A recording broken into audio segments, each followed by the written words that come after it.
Just take your time. Going down in the cave.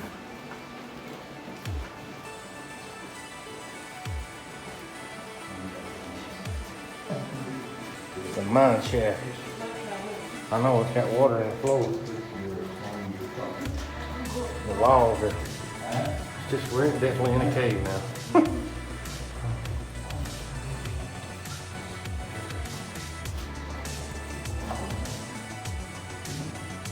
Limestone coming out of the ceilings. Lime stuff. They were looking for veins of white quartz rock. You can actually see a little bit of it in the wall over here. These striations of white rock, that's what I'm talking about. That's the quartz. That's what the miners were hoping to find. Now, most of the time when they find these veins, the veins themselves are pretty small, and the gold that they get out of the veins is also very small. Most of the gold that comes out of this quartz is about the size of cooking flour. Well, one day, that all changed a little bit because these guys came down here, they started mining, and they got really lucky because they found a giant, massive vein of quartz that was packed with gold. And this right here, folks, is where they found it. If you can imagine, this entire opening used to be solid quartz rock from side to side, top to bottom, every cubic inch of this open space. And it was packed with gold.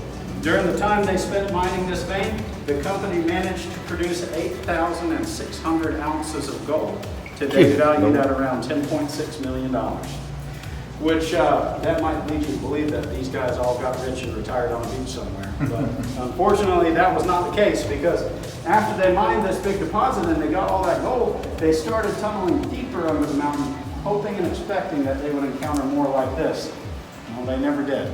They went down for hundreds of feet beneath us, and year after year they found so little gold that eventually the company ran out of money. They declared bankruptcy in 1906. And when they shut this place down, they ended up leaving behind some pretty cool stuff that we're going to be looking at today. Cool. So for now, coming down our first couple of sets of stairs, look at that. That's plumb out. That's right outside. Straight up. It's outside. What view? You fell in this hole. This is $1 million hole. Here we go. Watch your head, folks.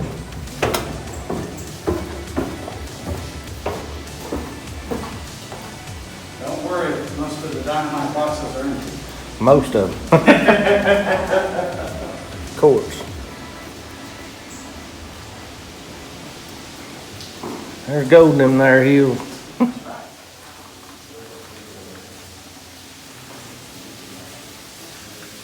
Yeah, that's something, ain't it? That's what happens when you dig a tunnel too close to a sewer system. Oh, no. I'm just kidding. No, it's all natural groundwater. All the water that you see down here, the moisture on the wall, the water pouring in through the holes and dripping off the ceiling is all natural groundwater coming in from the earth around us. Now let's talk a little bit about some of the work that these fellows were doing down here when this mine was in production. All these tunnels were mined out primarily with dynamite. They would start off by drilling holes into the rock like you see right here, then they pack the holes with explosives and blast the rock apart. Pretty straightforward process. We still use similar techniques today. But when they first started doing this in the 1890s, this was all that they had to drill their holes with, just hammers and chisels. Now, most often, this would be a two-person job. So you would have one miner who was swinging the hammer. They called him the striker. Then you have another miner who would carefully hold the chisel in place. They called him the new guy.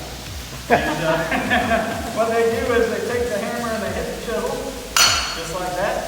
Each time they hit it, the guy holding it turns it just a little bit. And they just repeat that over and over again. They hit it, turn, hit it, turn, hit it, turn, over and over and over. Just like that, all day long. Now, since this rock is so hard, that means that this process is really slow. If you were good at this, a team of 2 guys would hope to drill about 1 foot per hour, which was about as fast as you could go on a regular basis. These holes had to be 4.5 feet deep. So drilling just a few holes was literally going to take all day.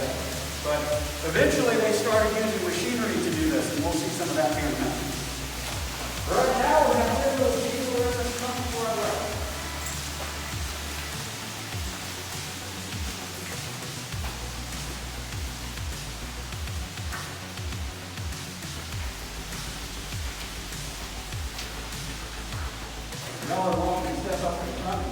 down there at the bottom of that jack.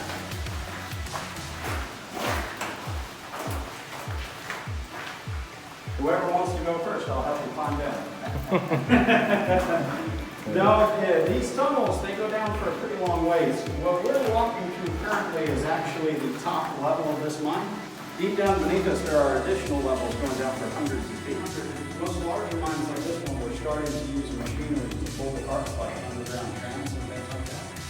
But they did not have any sort of equipment to load the rock into the cart to begin with. So after a dynamite blast, every single rock had to be picked up and loaded by hand. What you're looking at in here is just a little over half a ton worth of rock. This is 1,200 pounds. And the mine was usually producing 10 cartloads a day on the average. So you're looking at anywhere from 10 up to maybe 13 or 14,000 pounds of rock coming out on a daily basis. With that being said, to facilitate that high volume, they had men whose only job was just to stay down here and pick up rock and put it in the carts. That's the only thing they did.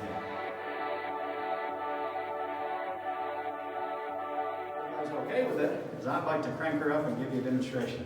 Y'all like the sound of that? Sounds good. Excellent. It is it's pretty loud, as you might expect. It's a little noisy. So if you want to cover your ears, that's fine. You don't have to. I'm going to turn it on for just a few seconds, and then as soon as I turn